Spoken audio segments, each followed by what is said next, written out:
திருமாங்கல்யம் சின்னஞ்சிறுக்கிளியே சீரியலை பற்றி தான் நம்ம இந்த வீடியோக்குள்ளே நம்ம பார்க்க போகிறோம். வாங்க நம்ம வீடியோக்குள்ளே போகலாம்.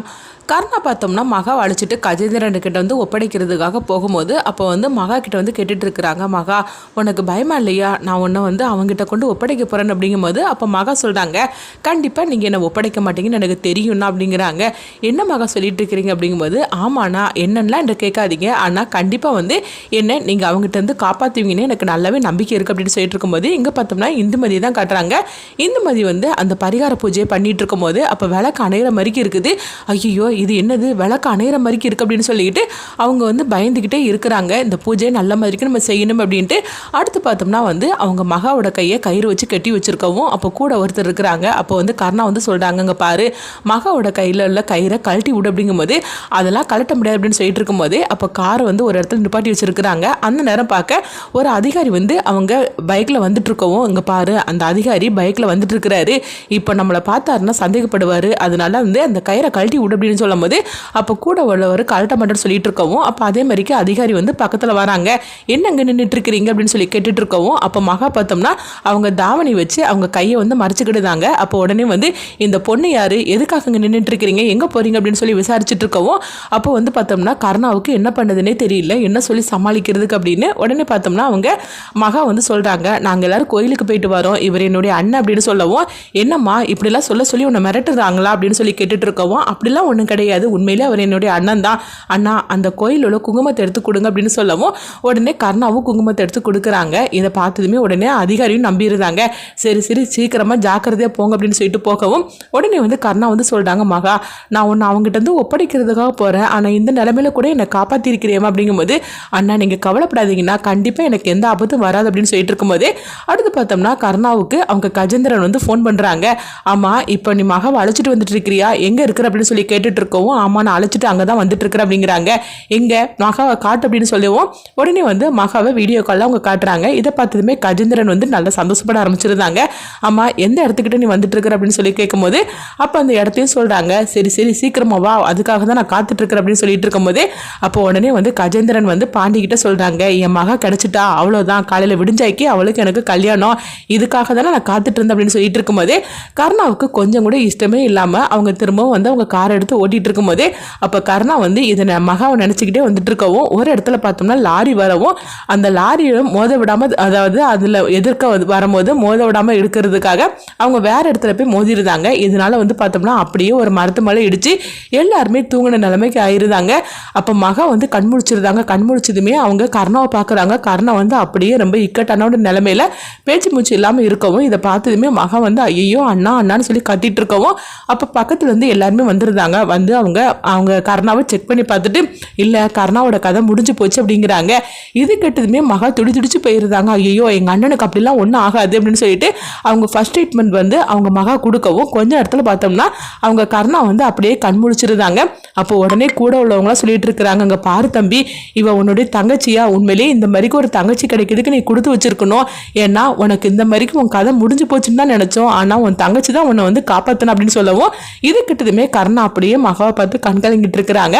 அப்போ மகாவும் வந்து அவங்க சொல்றாங்க, அண்ணா உங்களுக்கு ஒன்றும் ஆகலைன்னா அப்படின்னு சொல்லி கேட்டிருக்கும்போது எனக்கு ஒன்றும் ஆகலமாகா, இதுக்கு மேலே நீங்கள் இருக்க வேண்டாம், உனக்கு ஒன்றும் ஆகலைல மகா அப்படிங்கும்போது எனக்கு ஒன்றும் இல்லைன்னு அப்படிங்கவும் நீ பேசாமல் அங்கேருந்து தப்பிச்சு போயிரு அப்படிங்கிறாங்க. என்னென்ன சொல்லிட்டு இருக்கிறீங்க அப்படிங்கும்போது ஆமா மகா நீங்கள் இருந்தேன்னா உனக்கு ஆபத்து தான், இதில் பணம் இருக்குது, இந்த பணத்தை எடுத்துகிட்டு நீ சென்னைக்கு பஸ்ஸு பக்கத்தில் இருக்குது, அதில் வந்து கிளம்பி போயிரு அப்படின்னு சொல்லவும் அது மட்டும் இல்லாமல் கூட உள்ளவன் அவன் கண் முடிச்சிடக்கூடாது, அதுக்கு முன்னாடி நீ போயிரு, கர்ணா அண்ணா கிருபா கிட்ட வந்து எப்படியாவது நான் சமாளிச்சுக்கிடுது அப்படின்னு சொல்லவும் உடனே மகவும் வந்து சரின்னு சொல்லிட்டு அவங்க கிளம்புறாங்க. பார்த்தோம்னா கஜேந்திரனும் பாண்டியும் கரெக்டாக வந்து காரில் வந்து இறங்கிருந்தாங்க. என்ன இங்கிருந்து தப்பிச்சு போகிறதுக்காக வந்திருக்கிறியா அப்படின்னு சொல்லிட்டு கேட்கவும் இதை பார்த்ததுமே மகா வந்து அதிர்ச்சி அடைகிறாங்க. ஐயோ கஜேந்திரன் வந்துட்டான் அப்படின்னு சொல்லிட்டு இருக்கும்போது அப்போ கர்ணாவும் வந்து இவன் தான் கஜேந்திரனான்னு சொல்லி கேட்கும்போது ஆமாம் அப்படிங்கிறாங்க. ஐயோ யாருக்கிட்ட மாட்டக்கூடாதுன்னு சொல்லி நினைச்சோமோ மகா அவங்ககிட்டே மாட்டிக்கிட்டாள் அப்படிங்கும்போது உடனே கஜேந்திரன் வந்து கர்ணா கிட்ட சொல்றாங்க, கர்ணா நீ சொன்ன மாதிரிக்கே வந்து மகாவை என்கிட்ட ஒப்படைச்சிட்ட, கிருபா சொன்னது சரிதான்டா அப்படின்னு சொல்லிட்டு இருக்கவும் உடனே கிருபாவுக்கு அவங்க ஃபோன் பண்றாங்க, இங்க பாரு கிருபா உன் ஆள் வந்து என் மகாவை ஒப்படைச்சிட்டான் அப்படின்னு சொல்லவும் நான் தான் சொன்னோம்ல கர்ணா நான் என்ன சொன்னாலும் கேட்பான்னு அப்படின்னு சொல்லும் போது சரிதான் நான் மகாவை கூட்டிட்டு போறேன் அப்படிங்கும்போது உடனே கிருபாவும் சரி அப்படிங்கிறாங்க. அடுத்து பார்த்தோம்னா மகாவை அங்கேருந்து தப்பிச்சு போக சொல்லி கண்ணை காட்டுறாங்க கர்ணா. உடனே மகாவை தப்பிச்சு போகிறதுக்காக போகும்போது பாண்டி கஜேந்திரனு பிடிச்சிருந்தாங்க. என்ன என்கிட்ட இருந்து தப்பிச்சு போகலான்னு சொல்லி பார்த்தியா? நான் தான் இப்போ உஷாராயிட்டோம்ல, நீ எப்படி இருந்தாலும் என்கிட்ட தப்பிச்சு போகணும்னு எனக்கு தெரியும். அதுக்காக தான் உன்னை விட்டுருவேனா என்ன, ஒழுங்கு மரியாதையா வா அப்படின்னு சொல்லிட்டு மகாவை கையை பிடிச்சி தரன்னு இழுத்துட்டு போறாங்க. இங்க பார்த்தோம்னா கர்ணா வந்து ரொம்பவே சோகத்தோடு இருக்கிறாங்க. ஐயோ, மகா என்னை எந்த அளவுக்கு நம்பி இருந்தா, ஆனா கடைசியில வந்து அவளை காப்பாற்ற முடியாம போச்சுன்னு சொல்லிட்டு இருக்கவும் அடுத்து இங்க பார்த்தோம்னா இந்துமதி தான் காட்டுறாங்க. அப்ப ஜெயந்த் அங்க ஓடோடி வராங்க. அப்ப இந்துமதி வந்து அந்த பூஜையெல்லாம் முடிஞ்சு போச்சு அப்படின்னு குறிஞ்சி வந்து அந்த மேல இருக்கிற அந்த கல்லை எடுத்து ஓப்பன் பண்ணி பார்க்கும்போது விளக்கு எரிஞ்சிட்டு இருக்குது. அந்த விளக்கு எடுத்துக்கிட்டு அப்படியே இந்துமதி வாமா அப்படின்னு சொல்லும் போது இந்துமதி வராங்க. உடனே குறிஞ்சி சொல்றாங்க, அங்க பாரு இந்துமதி, நீ பண்ணின பரிகாரம் நான் பூஜை நல்லபடியா முடிஞ்சது, இன்னும் போல கர்ணாவுக்கு எந்த ஆபத்து கிடையாது அப்படின்னு சொல்லிட்டு இருக்கோம். அப்ப ஜெயந்தி வந்து சொல்றாங்க, இந்த மாதிரிக்கு பூஜை பண்றது என்று சொல்லவே இல்லை அப்படிங்கும் போது, இல்ல குறிஞ்சி இந்த மாதிரி சொன்னாரு, நான் அப்படி சொன்னோம்னா கண்டிப்பா நீங்க வந்து எனக்கு ஏதாவது ஆபத்து வந்துடும் சொல்லிட்டு பண்ண வேண்டாம்னு சொல்வீங்க, அதனாலதான் நான் யாருக்கிட்டுமே சொல்லாம இந்த பூஜையை பண்றதுக்காக வந்துட்டாங்க அப்படிங்கவும் அப்போ ஜெயந்த் வந்து சொல்கிறாங்க, ஒரு முக்கியமான விஷயம் தெரியுமா, திவ்யாவை இந்த மாதிரிக்கு என் புருஷன் கூட்டிகிட்டு போயிட்டான், அவளுக்கு ஏதாவது ஆபத்து வந்துருமோன்னு எனக்கு பயமாக இருக்குது அப்படிங்கவும் உடனே இந்துமதி சொல்கிறாங்க, அக்கா நீங்கள் நினைக்கிற மாதிரிக்கு திவ்யா அக்கா ஒன்றும் அதாவது திவாகர் வந்து திவ்யா அக்காவை அழைச்சிட்டு போகல, திவ்யா அக்கா தான் திவாகர் அழைச்சிட்டு போயிருக்கிறா அப்படிங்கும்போது என்ன சொல்கிற அப்படின்னு கேட்கும்போது உடனே வந்து ஆமாக்கா அப்படின்னு சொல்லிட்டு அவங்க தன்னுடைய திட்டத்தை சொல்கிறதுக்காக வராங்க. இங்கே பார்த்தோம்னா வந்து அவங்க மகாவை அவங்க கூட்டிகிட்டு போயிருந்தாங்க கஜேந்திரன். அப்போ வந்து சொல்கிறாங்க, அங்கே பாரு விடிஞ்சா கல்யாணம், அதனால வந்து இந்த புடவையெல்லாம் வந்து மாற்றிக்கிட்டு ஒழுங்கு மரியாதை கொஞ்ச நேரத்தில் வந்து சேர் அப்படின்னு சொல்லிட்டு கஜேந்திரன் சொல்லவும் அப்போ கூட ஒரு லேடியை அவங்க வந்து சொல்லிட்டு இருக்கிறாங்க, அவளை அழைச்சிட்டு வா அப்படிங்கும்போது உடனே அவங்களே சரி அப்படிங்கிறாங்க. அடுத்து இங்கே பார்த்தோம்னா இந்துமதி வந்து கர்ணாவுக்கு ஃபோன் பண்ணுறாங்க. கர்ணா நீ எங்கே இருக்கிற, நான் உனக்கு எத்தனை இடம் ஃபோன் பண்ண தெரியுமா அப்படிங்கும்போது உடனே கர்ணா நான் வந்து வண்டி ஓட்டிகிட்டு இருந்தனால தான் ஃபோன் எடுக்கல அப்படிங்கிறாங்க. சரி மகா இந்த மாதிரிக்கு அழைச்சிட்டு போயிட்டேன்னு சொல்லியிருந்தாங்க, மகா இப்போ எங்கே இருக்கிற அப்படிங்கும்போது அப்போ உடனே வந்து கர்ணா சொல்லியிருந்தாங்க, கஜேந்திரன் வந்து இப்படி கூட்டிகிட்டு போயிட்டா அப்படிங்கும்போது இங்கே பாரு கண்டிப்பாக வந்து அவளுக்கு ஏதோ ஒரு ஆபத்து இருக்குது, அதனால அந்த ஆபத்தில் அவன் மாட்டிடக்கூடாது, அதனால இந்த அவங்க மகாவை நீ எப்படியாவது நீ அழைச்சிட்டு வந்து திருணும் அப்படிங்கவும் இப்படி இந்துமதி சொன்னதுமே உடனே கர்ணா வந்து நினைக்கிறாங்க, என்ன நடந்தாலும் சரிதான் மகாவை நம்ம வந்து அந்த கஜேந்திரன் இருந்து நம்ம அழைச்சிட்டு வந்துட வேண்டியதுதான், கிருபாவண்ணனை எதிர்த்தாலும் பரவாயில்ல அப்படின்னு சொல்லி அவங்க நினைக்க ஆரம்பிச்சிருந்தாங்க. அடுத்து பார்த்தோம்னா அவங்க சரி மகா எங்கே இருக்கான்னு தெரியலையே அப்படின்னு சொல்லிட்டு நம்ம வந்து அவனுக்கு கஜேந்திரனுக்கு ஃபோன் பண்ணலாம் அப்படின்னு கஜேந்திரனுக்கு ஃபோன் பண்ணவும் உடனே சொல்லி இப்போ எதுக்காக ஃபோன் பண்ணல அப்படின்னு அவங்க கேட்கும்போது இல்லை நீ மகா கழுத்தில் தாலி கட்டிட்டியா அப்படின்னு சொல்லி கேட்கும்போது இல்லை எனக்கு கொஞ்ச நேரத்தில் தாலி கட்டிடுவோம் அப்படிங்கும்போது இப்போ எதுக்காக நீ அதெல்லாம் கேட்டுட்டு இருக்கிற அப்படின்னு அவங்க கேட்கும்போது உடனே கர்ணா வந்து சொல்கிறாங்க, என்னென்ன அப்படி பேசிகிட்டு இருக்கிற, மகாவை உங்ககிட்ட இருந்து நான் தானே ஒப்படைச்சேன், அது மட்டும் இல்லாமல் உங்கள் ரெண்டு பேருக்கும் கொஞ்ச நேரத்தில் கல்யாணம் நடக்க போகுது, அதனால நான் வாழ்த்துக்கள் சொல்ல வேண்டாமா, அதுக்காக தான் நான் ஃபோன் பண்ணினேன், உன் கல்யாணத்துக்கு நான் வரணும்னு சொல்லி ஆசைப்படுறேன் அப்படிங்கும்போது இங்கே பாரு நீ ஒன்றும் எனக்கு கல்யாணத்துக்குலாம் ஒன்று வர வேண்டிய தேவை கிடையாது அப்படின்னு சொல்லிட்டு அவங்க ஃபோனை வைக்கிறதுக்காக போகும்போது அப்போ ஃபோனை கட் பண்ணாமையே இன்னொருத்தங்கிட்ட பேசினால அவங்க ஃபோனை கட் பண்ண மறந்துருந்தாங்க கஜேந்திரன். அப்போ வந்து பார்த்தோம்னா அவங்க கோயிலில் தான் வச்சு கல்யாணம் நடக்கிற மாதிரிக்கு அவங்க வந்து கர்ணா வந்து தெரிஞ்சுக்கிட்டுதாங்க. அடுத்ததாக பார்த்தோம்னா அவங்க ஃபோனை பார்க்குறாங்க, ஃபோனை கட் பண்ணிடுன்னு சொல்லிட்டு கட் பண்ணிடவும் உடனே கர்ணா வந்து நினைக்கிறாங்க, கோயிலில் தான் வச்சு கல்யாணம் நடக்கிற மாதிரிக்கு இருக்குது, அது மட்டும் இல்லாமல் அந்த கோயில் எங்கே இருக்குன்னு தெரியும்னு சொல்லிட்டு இருக்கும்போதே அப்போ வந்து ஏரோப்ளேன் போகிற சவுண்டு கேட்குது. அப்போ ஆக மொத்தத்தில் ஏர்போர்ட் பக்கத்தில் தான் அந்த கோயில் இருக்கணும், எப்படியாவது நம்ம மகாவை நம்ம வந்து அழைச்சிட்டு வந்துன்னு சொல்லிட்டு அவங்க இறங்குறாங்க. இங்கே பார்த்தோம்னா வந்து அவங்க கிருபா வந்து கர்ணா அவங்க திவாகருக்கு ஃபோன் பண்ணுறாங்க, என்ன திவாகர் அவளை என்ன பண்ணிட்டு இருக்கிறா எங்கே வச்சிருக்கிற அப்படின்னு கேட்கும்போது அண்ணா நான் அவளை வந்து அந்த வீட்டுக்கு நான் கூட்டிகிட்டு வந்துட்டு அப்படிங்கும்போது அவள் வந்து ஒன்று அடிச்சாளா, அவளை வந்து வீடியோ காலில் காட்டு அப்படிங்கவும் உடனே வீடியோ காலில் வராங்க.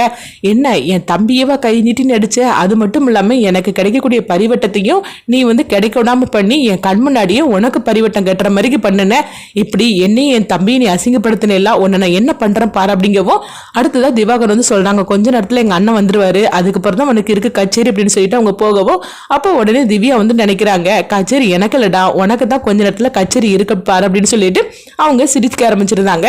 அடுத்ததாக பார்த்தோம்னா வந்து அவங்க கிருபாவும் திவாகரும் அங்கே வந்துடவும் உடனே வந்து கொஞ்ச நேரத்தில் வந்து இப்படி ஒரு அதிகாரி வருவார், அவர் கையால் தான் இதை நம்ம ஓப்பன் பண்ணணும், இதை அவள் கண்குளிராக பார்க்கணும், அதுக்கப்புறம் இவளை அவமானப்படுத்தணும்னு சொல்லிட்டு இருக்கும்போதே இங்கே திவ்யா பார்த்தோம்னா அவங்க இந்துமதியோட சேர்ந்து ஒரு திட்டத்தை போட்டு வச்சிருக்கிறாங்க, இவங்களெல்லாம் கூண்டோட அரெஸ்ட் பண்ணணும், அது மட்டும் இல்லாமல் இவங்க என்னென்ன நடக்குன்னு சொல்லிக்கிட்டு எல்லாத்தையும் இருந்து நான் வீடியோவில் நான் ரெக்கார்டு பண்ணணும்னு சொல்லிட்டு அவங்க பார்த்தோம்னா ஒரு சின்ன கேமரா வச்சிருக்கிறாங்க, இங்கே என்னென்ன நடக்குதுன்னு சொல்லிட்டு எல்லாத்தையும் அந்த கேமராலாம் அவங்க படம் முடிச்சிட்டு இருக்கிறாங்க. அது எல்லாமே வந்து இந்துமதிக்கு வந்து ரெக்கார்ட் ஆகிட்டு இருக்குது. இதை வந்து பார்த்தோம்னா அதிகாரி கிட்ட காட்டிட்டு அவங்க எல்லாத்தையும் அரெஸ்ட் பண்ணதுக்கு தான் வந்து அவங்க திவ்யாவும் இந்துமதி திட்டம் போட்டிருக்கிறாங்க. அவங்க திட்டமும் வந்து பழிக்க ஆரம்பிச்சிருது. அடுத்து பார்த்தோம்னா கொஞ்ச நேரத்தில் அதிகாரி எல்லாருமே வராங்க. என்னாச்சுன்னு சொல்லி கேட்கும் போது உங்களை நாங்கள் அரெஸ்ட் பண்ண போறோம் அப்படிங்கிறாங்க. இது கிட்டதுமே அவங்க அதிர்ச்சி அடைகிறாங்க. என்ன சொல்லிட்டு இருக்கிறீங்க அப்படிங்கும்போது உடனே இங்க நடக்கிற எல்லா ஆதாரத்தையும் அவங்க காட்டுறாங்க. இதை கொஞ்சம் கூட யோசிக்காத திவாகரும் கிருபாவும் அவங்க அதிர்ச்சி அடைகிறாங்க. அடுத்து இங்க பார்த்தோம்னா வந்து திவ்யா வந்து சிரிக்க ஆரம்பிச்சிருந்தாங்க. என்னையே நீங்க அழைச்சிட்டு வந்துட்டேன்னு சொல்லி நினைச்சிட்டு இருக்கிறியா? உங்களை எல்லாம் கூண்டோட கொண்டு இந்த மாதிரிக்கு அரெஸ்ட் பண்ணி வைக்கணும்னு சொல்லிட்டு தான் நான் திட்டம் போட்டு நான் உங்க கூட வந்தேன் அப்படிங்கிறாங்க. உங்கள் 2 பேருக்கும் பெண்கள்னா அவளை இலக்காரமாக இருக்குதா? பெண்கள் நினச்சா என்னன்னாலும் பண்ணலாம். ஆனால் நீங்கள் இந்த அளவுக்கு மோசமாக இருக்கிறீங்க. பெண்களுக்குன்னு சொல்லிக்கிட்டு நீங்கள் எந்த விதத்துலேயும் நீங்கள் வந்து எவ்வளோ மோசமான ஒரு குணத்தோடு நீங்கள் அவங்கள அவமானப்படுத்துறீங்க. அதனால தான் உங்களுக்கு சரியான ஒரு பாடத்தை கற்பிச்சு கொடுக்கணும்னு நினச்சேன். அதனால தான் நான் கற்பிச்சு கொடுத்துட்டேன்.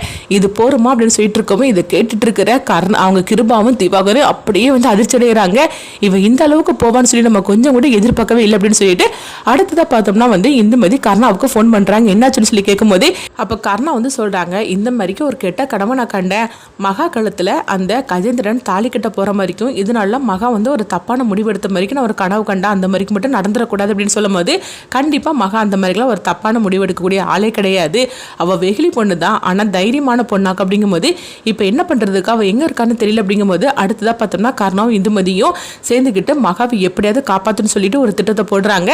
இவங்க 3 பேர் பார்க்கும்போது இந்துமதி, அவங்க திவ்யா, அதுக்கப்புறம் ஜெயந்தி, இவங்க 3 பேர் கை கோக்குறாங்க. எப்படியாவது மகாவை கஜேந்திரனிலிருந்து காப்பாத்துன்னு சொல்லிட்டு அடுத்து 3 பேர் திட்டம் போட்டு அந்த இடத்துக்கு வந்து வராங்க மகாவை காப்பாத்துறதுக்காக. அடுத்து இங்க பார்த்தோம்னா வந்து அவங்க கர்ணா வந்து திருவுக்கு ஃபோன் பண்ணி இந்த விஷயத்த சொல்றாங்க.